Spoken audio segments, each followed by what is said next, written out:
Hello बच्चों, कैसे हैं आप लोग। लास्ट टाइम हम स्पेक्ट्रम की बात कर रहे थे, है ना, कि भाई स्पेक्ट्रम कैसा आया था। तो हाइड्रोजन के स्पेक्ट्रम में कितनी लाइनें आती हैं उसका मैंने आपको एक फॉर्मूला लिखाया था, लेकिन फॉर्मूला बना कैसे, आया कैसे, उसको अपन डिटेल में अपन उसको देखते हैं। देखो, मैंने आपको बताया था कि मान लो दो लेवल बना दिए मैंने, ठीक है। थोड़ा सा मैं इधर बनाता हूँ ताकि मुझे फॉर्मूला लिखने का स्पेस मिले।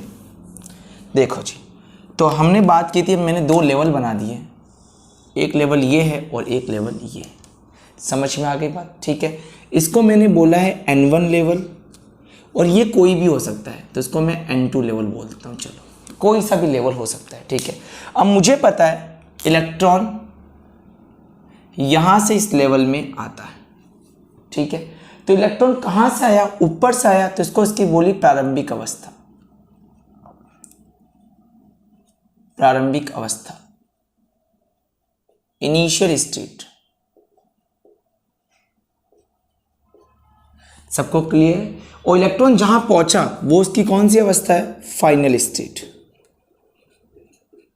फाइनल स्टेट, इसकी अंतिम अवस्था। तो इसको मैंने NF से बोल दिया N फाइनल, ठीक है, और इसको मैंने बोल दिया NI इनिशियल। क्या सभी को यहां तक क्लियर है, ठीक है। अब मैंने बात की, जब इलेक्ट्रॉन ऊपर से नीचे आ रहा है तो उसकी एनर्जी में कितना अंतर आ रहा है, तो इसको भी मैंने बोला, इसको मैंने बोला E1 और इसको मैंने बोला E2। या फिर मैं ऐसे बोल देता हूं, या फिर इस एनर्जी लेवल को मैं नाम देता हूं, कुछ स्पेशल नाम देता हूं। यहां पे मैं बोल देता हूं ये है मेरी फाइनल वाली और ये है मेरी इनिशियल वाली। क्या है, ये मेरी एनर्जी है। तो बताओ ये टोटल एनर्जी का गैप कितना हो जाएगा यहां से यहां तक लेके, डेल्टा E।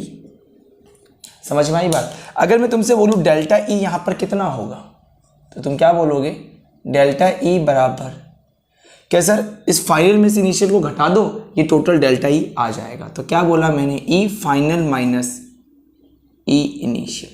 ये क्या है, अंतिम, और ये क्या है, प्रारंभिक। ठीक है, मैंने एक बार लिखवा लिया है, तो लिखा दिया है, तो मैं बार बार इसको नहीं लिखूंगा। प्रारंभिक अवस्था। समझ में आ गई बात, ठीक है। अब बात ये आई कि आपको मैंने एक फॉर्मूला लिखा रखा है, याद हो तो, E बराबर होता है -13.6 Z² upon N² electron volt में। समझ में आ गई बात। देखो, जब ये फॉर्मूला बनाया जाता है तो एक्चुअल में फॉर्मूला ये होता है, ये एनर्जी का फॉर्मूला मैंने आपको पहले पढ़ा रखा है। समझ में आ गई बात, ठीक है। एक बात ध्यान रखना, अगर मैं E बराबर की बात करूं तो एक्चुअल फॉर्मूला ये होता है -RH upon Z² upon N², ठीक है। कि सर ये RH क्या है, RH यहाँ पे, ये जो RH है आपका, वो है रिडबर्ग कांस्टेंट। रिडबर्ग, ठीक है, रिडबर्ग स्थिरांक।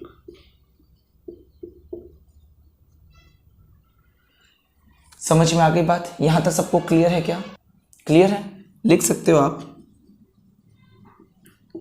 रिडबर्ग कांस्टेंट, ठीक है। अगर ये इलेक्ट्रॉन वोल्ट में लिखा जाए तो ऐसे लिखा जाता है, जूल में लिखोगे तो अलग तरीके से लिखा जाएगा, सेंटीमीटर इनवर्स में लिखो तो अलग तरीके से लिखा जाएगा। तो इसके कौन कौन से मान होते हैं वो मान एक बार मैं आपको लिख के बता देता हूं, ठीक है। फिर आगे मैं आपको बताता हूं कि ये फॉर्मूला कैसे इसमें कन्वर्ट हुआ। समझ में आ गई बात। इस फॉर्मूले को फिर इसमें कन्वर्ट कर देंगे अपन लोग, सिंपल सी है। तो यहां तक आप नोट कर लो, फिर मैं आपको बताता हूं रिडबर्ग कांस्टेंट की कौन कौन सी वैल्यू होती है। तो देखो, यहां पे आपको एक चीज पता होनी चाहिए, अगर ये रिडबर्ग कांस्टेंट की वैल्यू अगर दी होगी आपको, तो मैं आपको बता देता हूं, इस RH की कुछ वैल्यूज होती हैं, है ना। अगर ये RH इलेक्ट्रॉन वोल्ट में लिखा हुआ मिल गया, ठीक है, तो इसका वैल्यू -13.6 होगा, ठीक है। इलेक्ट्रॉन वोल्ट में लिखा तो कितना हो जाएगा, 13.6 इलेक्ट्रॉन वोल्ट माना जाएगा, ठीक है। अगर ये जूल में होगा तो 2.18 10 की पावर -18 जूल माना जाएगा, ठीक है। इस RH की बात करूं, अगर जूल में लिखोगे तो, ठीक है। और अगर ये 109,677 ये लिखा हुआ इसकी जगह, तो ये सेंटीमीटर इनवर्स में रहेगा। तो यहाँ RH की जगह ये वैल्यूज हो सकती हैं। समझ में आगे बात, लेकिन कब कौन सी वैल्यू रखनी है वो मैं अभी आपको बताता हूं। तो आप सबसे पहले अभी ये चीज नोट कर लो। ये नहीं करेंगे, अभी हम इलेक्ट्रॉन वोल्ट और जूल की बात ही करेंगे। क्यों बात करेंगे? क्योंकि एनर्जी की जो यूनिट है, ध्यान रखना, जो एनर्जी की यूनिट होती है उसके अंदर या तो इलेक्ट्रॉन वोल्ट को रखा जाता है या जूल को रखा जाता है। सेंटीमीटर इनवर्स यहाँ पे नहीं रखना पसंद करेंगे। क्यों? क्योंकि ये रखा जाता है आपके फ्रीक्वेंसी में, या आपको पता हो फ्रीक्वेंसी में भी नहीं, आपको वेव नंबर मैंने पढ़ाया था, म्यू बार में रखा जाता है। तरंग संख्या में ये मान रखा जाता है। कब रखा जाता है मैं अभी इसको बताता हूँ आपको, है ना, पूरा अच्छे से बताता हूँ। पहले आप ये ध्यान रखना, यहाँ RH की जगह अगर E लिखा हुआ है तो या तो इलेक्ट्रॉन वोल्ट रखेंगे या जूल रखेंगे। और जब म्यू बार हो गया तो क्या मान रखेंगे यहाँ पे? अच्छा दिखाई नहीं दे रहा होगा आपको उधर की तरफ, थोड़ा सा मैं, ठीक है अब हो गया होगा, यहाँ तक क्लियर हो गया है। तो ये ध्यान रखना, यू म्यू बार में रखेंगे। जब यहाँ पे म्यू बार होगा तो ये वैलेंसी रखी जाएगी। कब रखेंगे मैं आपको अभी बताता हूँ, आप पहले इतना नोट कर लो, ठीक है? ये नोट कर लो आप लोग। हो गया यहाँ तक क्लियर है? चलो आगे बढ़ते हैं। चलो अब आगे वाला बड़े ध्यान से समझना कि कैसे फॉर्मूले में रख के हम लोग कैसे फॉर्मूला बनाएंगे कि भाई यहाँ से यहाँ जाएंगे तो इसकी एनर्जी कितनी होगी, इसका आवर्ती कितनी, इसकी म्यू कितना होगा, इसका म्यू बार कितना होगा, इसका लैम्बडा कितना होगा, सबकी बात करेंगे, ठीक है? चलो तो सबसे पहले हम लोग एनर्जी निकाल लेते हैं। तो अब आपको पता चल गया होगा, इसको भी मैं हटा लेता हूँ, ठीक है? तो एक बात बताओ, एक अगर EF की बात करूँ मैं, EF का मतलब क्या है? फाइनल। तो फाइनल पे भी कौन सी स्टेट होगी? NF होगी। फॉर्मूला क्या होता है? -RH, ठीक है? फॉर्मूला मेरा है Z² अपॉन, अब बताओ मुझे n क्या रखूंगा मैं यहाँ पे? F NF²। क्लियर है बच्चों यहाँ तक बात? तो ये नंबर 1 इक्वेशन हो गई। क्लियर है? अब देखो EI बाकी है अभी, तो मैंने EI को भी रख लिया। EI का अगर मैं वैल्यू निकालूं तो बताओ यहाँ पे कितना निकालूंगा मैं? -RH। क्लियर है? ऊपर क्या हो जाएगा? Z² upon NI²। ये हो गया इसका सेकंड फॉर्मूला। क्लियर है? अब इसको मैंने इक्वेशन नंबर 1 बोल दिया है, इसको 1 नंबर। ये कितने नंबर है? 2 नंबर। ये कितने नंबर है? 3 नंबर। 2 और 3 की वैल्यू को, 2 और 3 की वैल्यू को किस में रखूंगा मैं? इक्वेशन 1 में। इक्वेशन 1 में, ठीक है? तो रख के देखो इसके अंदर डेल्टा ई रहा। क्लियर है यहाँ तक? डेल्टा ई बराबर EF, अच्छा EF ये रखेंगे हम लोग -RH Z² upon NF² minus, अब ये ब्रैकेट बंद, फिर से क्या आ जाएगा? -RH Z² upon NI²। Clear यहाँ तक सभी बच्चों को? ठीक है, कैसे मैंने किया है, ठीक है? ये लो जी, ये भी, ये माइनस बाहर लगा था, ये माइनस इसका अंदर वाला है, ठीक है? अच्छा बताओ, यहाँ से मैं काम कर सकता हूँ, अगर मैं इस ब्रैकेट को खोल दूँ तो ये प्लस माइनस क्या हो जाएगा? माइनस माइनस क्या हो जाएगा? प्लस हो जाएगा। मैंने RH को यहाँ से बाहर निकाल दिया, तो बताओ क्या ये फॉर्मूला ऐसे बना सकता हूँ? मैंने ये RH को कॉमन ले लिया, यहाँ क्या बच गया? ये बच गया यहाँ पे। Z² को भी मैं बाहर ले लेता हूँ, दोनों कॉमन है, Z²। क्या बच गया? 1 अपॉन NF², ये स्क्वायर इसके ऊपर है। यहाँ क्या बच जाएगा बताओ? बीच में क्या आ जाएगा? प्लस, ये क्या हो जाएगा यहाँ पे? अब चलो ये ब्रैकेट वैकेट सब हटा देता हूँ मैं, ठीक है? ये ब्रैकेट रहने देता हूँ। चलो यहाँ पे क्या आ जाएगा? 1 अपॉन इनिशियल का स्क्वायर। यहाँ तक क्लियर है सभी को? ठीक है। अब मैं एक काम करता हूँ, मैं इन दोनों को बदल देता हूँ। इसके बदलने से यहाँ पे साइन भी क्या हो जाएगा? चेंज हो जाएगा। अंदर का साइन बदलेगा तो बाहर का भी साइन क्या हो जाएगा? बदल जाएगा। तो देखो मैंने क्या किया, मैंने ये किया, डेल्टा ई बराबर, माइनस को मैंने यहाँ प्लस बना दिया, इसको मैंने कर दिया RH Z² अपॉन, ये इधर आ गया, ये इधर चला गया। दिख रहा है सभी को? अच्छा ये दिख नहीं रहा है। यहाँ हो गया 1 upon NI² minus 1 upon NF²।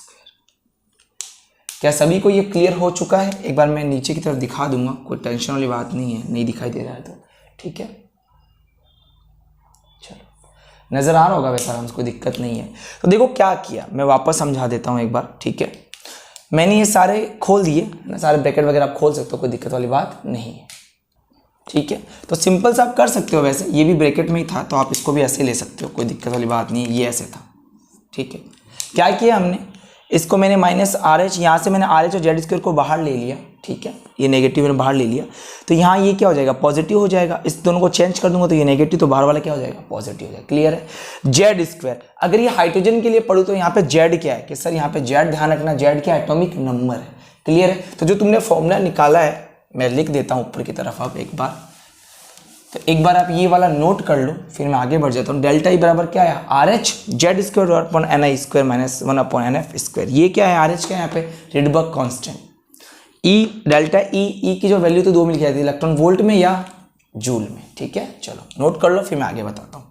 बहुत ही सिंपल है, ज़्यादा कुछ नहीं है, बस दोनों ये पता होना चाहिए। -30.6 हम पढ़ते थे, लेकिन यहाँ पे आर एच उठा के रख दिया। आर एच क्या होता है, रिडबर्ग कांस्टेंट होता है। क्लियर है यहाँ तक? चलो कर लो नोट, आ रहा है, आना चाहिए, कुछ नहीं है, 3-4 बार करना हो जाएगा, कोई दिक्कत नहीं है। चलो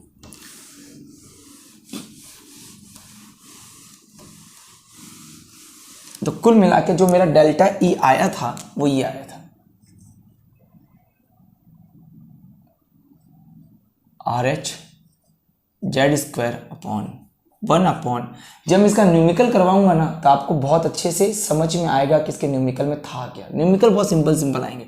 क्या था यहाँ पे, इनिशियल का square minus 1 upon N f का स्क्वायर। ये क्या है, एफ का मतलब क्या है यहाँ पे, इनिशियल और फाइनल, ठीक है। ये मेरा फॉर्मूला बना था। अगर मैं इसको फॉर हाइड्रोजन के लिए पढ़ूं, किसके लिए, हाइड्रोजन के लिए, तो हाइड्रोजन के लिए जेड का वैल्यू कितना होता है बेटा, 1 होता है, क्योंकि जेड का मतलब क्या होता है, एटॉमिक नंबर, परमाणु क्रमांक। और हाइड्रोजन का परमाणु क्रमांक सभी लोग पढ़ते हो कितना होता है, 1 होता है। तो मैं उठा के यहाँ रख दूं, ठीक है। हाइड्रोजन के लिए क्या आ जाएगा बोलो, डेल्टा ई बराबर क्या आ गया, आर एच बच गया। क्लियर है। यहाँ पे क्या आ जाएगा, 1 अपॉन एन आई का square minus 1 upon N f का स्क्वायर। क्या यहाँ तक सभी बच्चों को क्लियर हो गया कैसे किया है हमने, ठीक है। क्लियर है यहाँ तक? चलो इसको आप नोट कर लो, ठीक है। अब देख लो, अगर मान लो तुम्हें ये पूछे इलेक्ट्रॉन वोल्ट में डेल्टा ई, या तुम्हें डेल्टा ई पूछे मान लो जूल में, तुम्हें करना क्या है, सिंपल वैल्यू रखनी है। अगर इलेक्ट्रॉन वोल्ट में पूछा तो आर एच का वैल्यू कितना हो जाता है बताओ मुझे, डेल्टा ई बराबर 13.61 अपॉन एन आई का square minus 1 upon N f का स्क्वायर। आई का मतलब यहाँ इनिशियल और एफ का मतलब यहाँ पे फाइनल है, प्रारंभिक और अंतिम है। क्लियर, मैंने पहले लिखवा दिया, देख लेना, ठीक है। यहाँ पे क्या आ जाएगा, डेल्टा ई का वैल्यू बोलो, लिखवा रखा है 2.18 10 की पावर माइनस 18। क्लियर सभी को? यहाँ पे क्या आया था बोलो, 1 अपॉन, दिखाई देगा बिल्कुल, एन आई का square minus 1 upon n final का स्क्वायर। और ये किस में है, यहाँ पे जूल में। ये सारी यूनिट मैं आपको एक बार में पढ़ा दूंगा, दिखता है। यूनिट की टेंशन मत लेना, यूनिट तो एक क्लास में ख़त्म हो जाता है। तो ये 2 फॉर्मूले आप लोग अच्छे से ध्यान रखेंगे जो मैंने अभी अभी आपको पढ़ा दिए हैं। सिर्फ ये एक फॉर्मूला, इसमें से कोई एक फॉर्मूला याद रख लेना, ये याद रख लेना, ये याद रखना। ये तो याद ही है 30.6, मुझे पता आ रहा है इलेक्ट्रॉन वोल्ट का 30.6 था, ठीक है। ये फॉर्मूला भले याद कर लेना, इससे अपन सारे निकालेंगे कि भाई जब इलेक्ट्रॉन यहाँ से यहाँ जा रहा है तो उसकी फ्रीक्वेंसी कितनी थी, उसकी आवृत्ति कितनी थी, उसका लैम्बडा कितना है, ठीक है, उसका म्यू बार कितना है, उसका वेव नंबर कितना है। तो सब कुछ चीज़ें कैलकुलेट करेंगे, किसके लिए, हाइड्रोजन के लिए। क्लियर है बच्चों यहाँ तक? ठीक है, चलो तो ये फॉर्मूलेज आप नोट कर लो। क्लियर है यहाँ पे? ठीक है। अब देखो अगला बात करते हैं हम लोग फ्रीक्वेंसी की, ठीक है, कि जब इलेक्ट्रॉन ट्रांजिशन करेगा या तो ऊपर जाएगा, ऊपर से कहाँ जाएगा, नीचे आएगा, ऊपर जाएगा तो एनर्जी लेगा और वापस नीचे आएगा तो एनर्जी दे देगा। तो वो फ्रीक्वेंसी कितनी होती है, उसकी आवृत्ति कितनी होती है। अब मैं आवृत्ति की बात करने वाला हूँ, तो ध्यान से समझ लेना इसको। देखो अब आप हैंड डाल दो, कैलकुलेशन ऑफ फ्रीक्वेंसी, आवृत्ति की गणना। अब आवृत्ति की गणना, ये 2 नंबर है। पहला कौन सा था, पहला तो आपने निकाल दिया, देखो मैं यहाँ पहला लिख देता हूँ। क्या निकाला तुमने, डेल्टा ई बराबर क्या निकाला बच्चों, 2.18 इंटू 10 की पावर माइनस 18 जूल में निकाला, 1/ni का स्क्वायर माइनस 1/nf का स्क्वायर। ठीक है, सभी ने ये फॉर्मूला निकाल दिया था। बिल्कुल एक फॉर्मूला और निकाला था, याद है आपने? कौन सा फॉर्मूला और निकाला था आपने? एक इलेक्ट्रॉन वोल्ट का है, पर अभी जरूरत इसकी पड़ेगी। क्यों पड़ेगी अभी समझ में आ जाएगा आपको। देखो यहाँ पे ध्यान समझना, अब मुझे सेकंड क्या निकालना है, म्यू निकालना है। तो बताओ डेल्टा ई बराबर क्या होता है, एच म्यू। ठीक है, म्यू क्या है यहाँ पे, फ्रीक्वेंसी है, वी नहीं है, म्यू है, आवर्ती है, फ्रीक्वेंसी है। म्यू बराबर क्या हो जाएगा बताओ, डेल्टा ई बराबर एच। क्या यहाँ तक सभी बच्चे क्लियर हैं क्या? और क्या डेल्टा ई का वैल्यू जानते हो क्या? बिल्कुल से सामने लिखा हुआ है। क्या एच का वैल्यू जानते हो क्या? बिल्कुल, एच क्या होता है, प्लांक कांस्टेंट। एच क्या होता है बच्चों, देखो एच होता है 6.6 इंटू 10 की पावर माइनस 34 जूल सेकेंड। अब बताओ, आप सोचोगे सर इलेक्ट्रॉन वोल्ट क्यों नहीं काम में लिया, 13.6 क्यों नहीं किया? इलेक्ट्रॉन वोल्ट में था। अब ये एच किस में होता है, जूल में होता है। तो ध्यान रखना, ऊपर जो वैल्यू रहेगी ना उसी यूनिट में नीचे वाली वैल्यू होती है। देखो ये जूल में, तो ये भी तो जूल में है ना। समझ में आ गई बात? चलो नोट करो। ठीक है, कर लिया आप लोगों ने। अच्छा, डेल्टा ई का वैल्यू जानते हो क्या? देखो ये क्या था, आर एच तो था हमारे लिए। क्या था ये, R H, Rydberg constant. Simple सी बात है, बस डेल्टा ई का वैल्यू रख देते हैं। लो भाई, म्यू बराबर निकाल लेते हैं। डेल्टा ई का कितना है, 2.18 इंटू 10 की पावर माइनस 18। अब आवाज जरा सा बुक में तो 2.19 लिखा, कोई बात नहीं यार, कोई फर्क नहीं पड़ रहा। ठीक है, चलो अब बताओ साथ में क्या है यहाँ पे, 1/ni का स्क्वायर माइनस 1/nf का स्क्वायर। क्लियर है? ठीक है, अब देखो ये तो डेल्टा ही हो गया, इसमें एच का भाग लगा दो। ये रो नीचे एच लिख दिया मैंने। एच कितना होता है, 12%। ऊपर वाला भी किसमें, जूल में। देखो जूल से जूल क्या हो गया, देखो कट गया। क्लियर है? जूल से जूल क्या हो गया, कट गया। जब तुम इसको कैलकुलेट करते हो तो लगभग इतना आएगा, तो आप इसको कैलकुलेट कर सकते हो, लगभग इतना आएगा 3.29। ठीक है, 3.29 कर सकते हो इसको, इंटू 10 की पावर ऊपर गया 14, 18, 15। देखो माइनस का 34 ऊपर गया तो प्लस का 34 बन जाएगा। ठीक है, और यहाँ पर आ जाएगा ni का स्क्वायर माइनस 1/nf का स्क्वायर। और आप सभी लोग जानते हो s ऊपर गया तो किस में कन्वर्ट हो गया, इनवर्स में। और s इनवर्स को ही तुम क्या बोलते हो, याद करो, हर्ट्ज। क्या बोलते हो, हर्ट्ज बोलते हो। क्लियर है सभी को?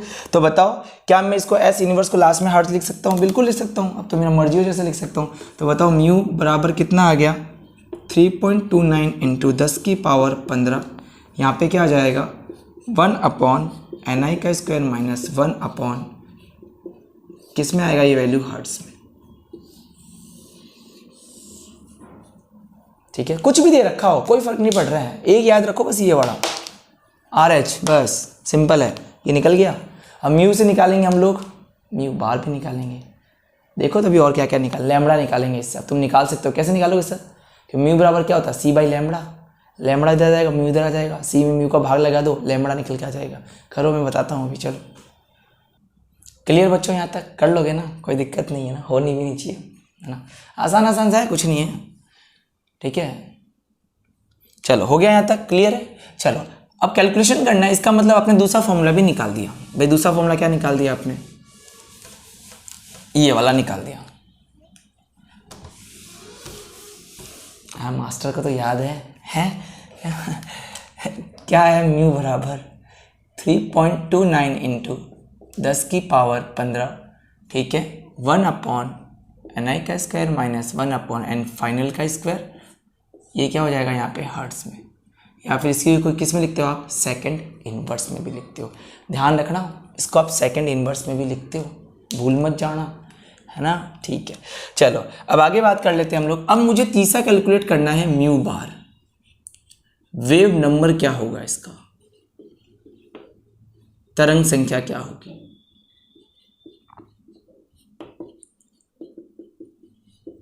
सबकी डेफिनेशन पहले लिखवा दी अच्छे से, है ना। देखो कैसे निकालोगे, तो म्यू बार निकालना है तो मुझे ये पता होना चाहिए 1/λ को ही तो मैं म्यू बार कहता हूं। मैं जानता हूँ। तो जो भी लैम्बडा होगा निकलूंगा ना उसको उल्टा कर दूंगा, म्यू बार होता है। तो कैसे निकालूंगा मैं, देखो मैं ऐसे निकाल सकता हूँ। मुझे पता है म्यू बराबर क्या होता है, सी बाय लैम्बडा, ठीक है। तो बताओ लैम्बडा बराबर क्या हो जाएगा, सी बाय म्यू हो जाएगा। अच्छा क्या मैं इसको ऐसे लिख सकता हूँ क्या, 1 बाय लैम्बडा बराबर, जब मैं इसको 1 बाय करूँगा तो म्यू ऊपर चला जाएगा और सी नीचे आ जाएगा। अरे ये क्या हो जाएगा, सारे अपॉन में चले जाएंगे, तो ये म्यू अपॉन सी। और 1 बाय लैम्बडा को मैं क्या बोलता हूँ, 1 बाय लैम्बडा को मैं क्या बोलता हूँ, म्यू बार, म्यू बाय सी। ये देखो कैसे, अब तो समझिए, अब तो हम कर लेंगे। कैसे कर लोगे बताओ, वापस देखना। म्यू बराबर क्या होता है, 1 बाय लैम्बडा होता है। पहले याद है जब मैंने शुरुआत में इलेक्ट्रोमैग्नेटिक रेडिएशन पढ़ाई थी उसमें मैंने बताया था आपको, ये होता है 1 बाय लैम्बडा। सर ठीक है, हो जाएगा। सर मुझे पता है म्यू बराबर सी बाई लैम्बडा होता है, ठीक है। लैम्बडा को इधर लिया, म्यू को इधर इसके नीचे भेज दिया। अब मुझे पता है 1 बाई लैम्बडा अगर कर दूं तो ये वैल्यू पलट जाएगी, क्योंकि अपॉन में, तो ये भी अपॉन में चले जाएंगे। तो इसका भी अपॉन 1 बाई सी, इसका 1 बाई म्यू, तो म्यू ऊपर सी नीचे। समझ में आया ना अपॉन कैसे किया, बहुत सिंपल अपॉन करना है, ठीक है। तो अपॉन में गया है तो ये म्यू ऊपर सी, 1 बाई लैम्बडा क्या बोलता हूँ, म्यू बार बोलता हूँ। क्लियर सही बच्चों को, ठीक है। अब देखना, अब तुम जानते हो यहाँ पे देखो म्यू बार निकालना है तुम्हें। क्या तुम म्यू की वैल्यू जानते हो क्या? बिल्कुल सर, ये देखो आपके सामने निकाल रखी है बढ़िया तरीके से सजा के, देखो ये वाली लग दो इसको, 3.29 इंटू 10 की पावर 15, ठीक है। नीचे क्या है, अब देखो ये वैल्यू किस में है, सेकंड इनवर्स में। तो जो तुम मीटर लोगे वो, जो भी तुम यहाँ पे सी, अब सी क्या है, सी क्या है बताओ, लाइट की वेलोसिटी, प्रकाश का वेग यार, कितना होता है,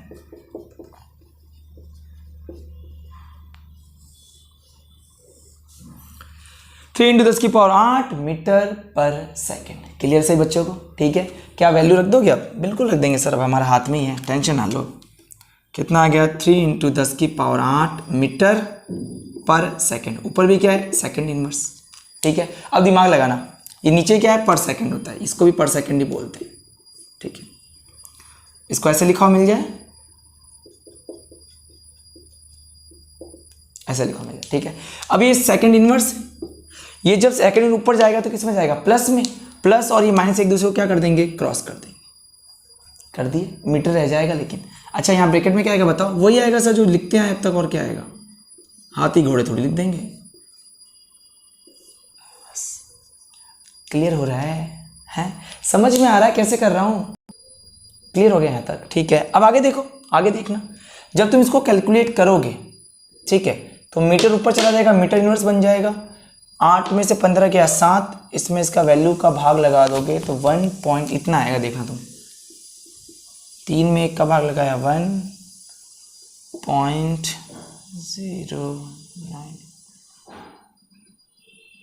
109 677, ठीक है, इंटू 10 की पावर, ये 8 ऊपर गया माइनस में, प्लस का बच गया 7, ये हो गया 1/ni का स्क्वायर माइनस 1/nf का।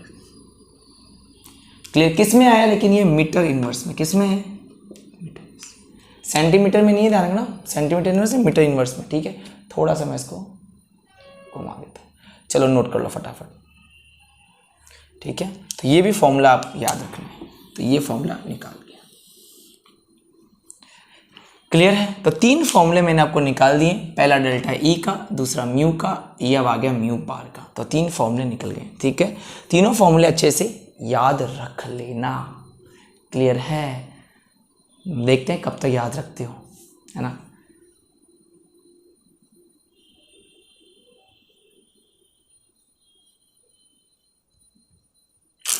हो गया?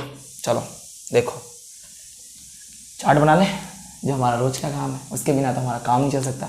नेक्स्ट पार्ट न्यूमेरिकल का पार्ट, बहुत इंपॉर्टेंट पार्ट, मजा आएगा न्यूमेरिकल्स करने में, ठीक है।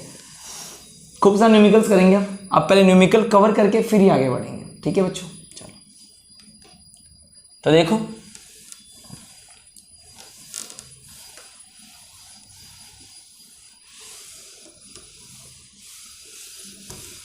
अब देखो चार्ट बना ले।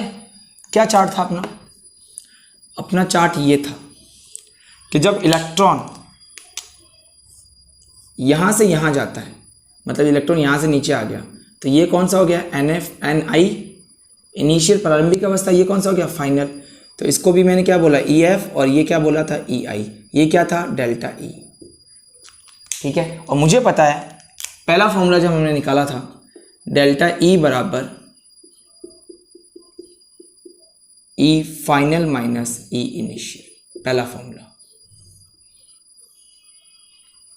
क्लियर सभी बच्चों को? ठीक है, कर लोगे। उसके बाद जब हमने दूसरा फॉर्मूला कैलकुलेट किया था तो दो फॉर्मूले निकाले थे डेल्टा ई के, याद रखो। पहला डेल्टा ई का फॉर्मूला जो हमने निकाला था वो कुछ इस तरीके का था, तो मैं लिख देता हूँ यहाँ पे डेल्टा ई बराबर जो तुमने निकाला था क्या था, एक्चुअल फॉर्मूले की अगर बात कर लें तो यहाँ पर क्या था RH, ठीक है।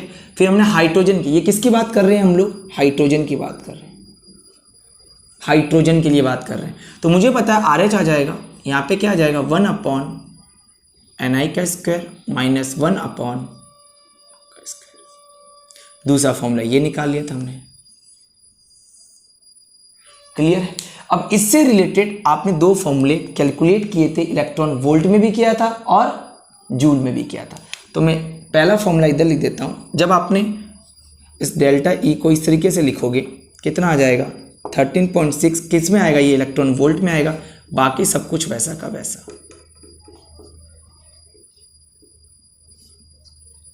क्लियर है बच्चों यहाँ तक? ठीक है, तो ये फॉर्मूला बन गया ये अगला। तो ये तो इलेक्ट्रॉन वोल्ट में, अगर मुझे इसको किस में कन्वर्ट करना है बच्चों, जूल में, तो मुझे पता है जो मेरा फॉर्मूला निकल के आया था डेल्टा ई का वो ये आया था, वो आया था मेरा 2.18 इंटू 10 की पावर 18 था शायद, है ना, जूल। यहाँ पे क्या था 1/Ni का स्क्वायर माइनस 1/Nf का स्क्वायर। क्या सभी बच्चों को क्लियर हो चुका है? तो हमने अगला फॉर्मूला ये कैलकुलेट किया था। ठीक है, क्लियर है यहाँ तक? अगला फॉर्मूला तुमने म्यू बार का निकाला था, याद करो, म्यू का निकाला था तुमने। म्यू बराबर क्या बोला था, डेल्टा E/H। और जैसे तुमने ये किया था, तुमने एक फॉर्मूला निकाल लिया था, म्यू बराबर क्या निकाला था 3.29 आई थिंक, है ना, 10 की पावर 15। आई थिंक 3.29 ही होना चाहिए जहाँ तक मुझे पता है, Ni का स्क्वायर माइनस 1/Nf का स्क्वायर। ठीक है, ब्रैकेट चाहे कोई से लगा लेना, कोई फर्क नहीं पड़ रहा है यहाँ पे। ठीक है, ये ब्रैकेट में ये फॉर्मूला बन गया था। क्लियर है? उसके बाद आप याद करो, उसके बाद जो हमने अगला फॉर्मूला निकाला था वो म्यू बार का निकाला था। ठीक है, इससे रिलेटेड दो फॉर्मूले निकाले जाते हैं, मैं दोनों समझा देता हूँ आपको। ठीक है, एक तो आपने ये निकाला था, देखो याद करो 1.09677 इंटू 10 की पावर 7। ठीक है, फिर आपने निकाला था 1/Ni का स्क्वायर माइनस 1/Nf का स्क्वायर। क्लियर सही बच्चों को? ठीक है, और जो दूसरा फॉर्मूला आपने निकाला था बेटा, ये आपने ये निकाला था, ये निकाला था आपने मीटर इनवर्स में, याद रहेगा, किस में निकाला था, मीटर इनवर्स में। ठीक है, ये लो, अब दिखेगा अच्छे से, सब दिखेगा अच्छे से, कोई टेंशन की बात नहीं है। ठीक है, और अगर जब आपने इसको सेंटीमीटर में निकाला था, याद है सेंटीमीटर का जो पहला फॉर्मूला मैंने पढ़ाया था, जब आप इसको सेंटीमीटर इनवर्स में कन्वर्ट कर दोगे, है ना, तो ये आ जाएगा। देखो इसका जो आएगा लगभग 109,677। ठीक है, लगभग इतना आंसर आता है इसका, 1/Ni का स्क्वायर माइनस 1/Nf का स्क्वायर। कब आता है, जब ये सेंटीमीटर इनवर्स में होगा। क्लियर है? तो ये दोनों के दोनों फॉर्मूले आपको याद रखने हैं। ठीक है जी, समझ गए सभी लोग? तो ये फॉर्मूला पहला, ये किसमें था, सेंटीमीटर इनवर्स में, और ये था अपना दूसरा फॉर्मूला इसका। क्लियर है? तो सारे फॉर्मूले मैंने आपको अच्छे से बता दिए हैं, तो आप ये सारे फॉर्मूले अच्छे से रीड करना। एक बार मैं हटता हूं, आप सारे फॉर्मूले अच्छे से देख लो। ठीक है, तो हमने सारे फॉर्मूले आपको बता दिए हैं, तो आप सारे फॉर्मूलों को अच्छे से, ये सारे फॉर्मूले किसके हैं बेटा, हाइड्रोजन स्पेक्ट्रम वाले के। क्लियर है? तो हाइड्रोजन स्पेक्ट्रम की बात की थी हमने, लाइमर, बार्मर, पास्टन, ब्रैकेट, फंड, है ना, इन सब की बात की थी। तो मैंने आपको सारे की सारी चीज़ें बता दी हैं, बस इसको आप अच्छे से याद रख लेना।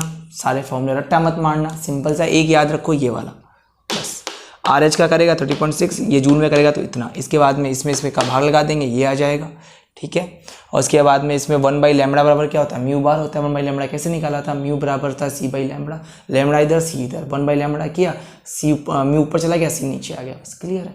यहाँ पे दो ही तो छोटी छोटी वैल्यू याद रखनी है, कौन कौन सी, H बराबर प्लांक कॉन्स्टेंट कितना होता है, जूल सेकेंड, और एक C का याद रखना था,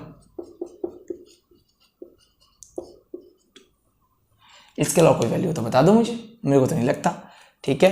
तो आप इसको हाइड्रोजन स्पेक्ट्रम,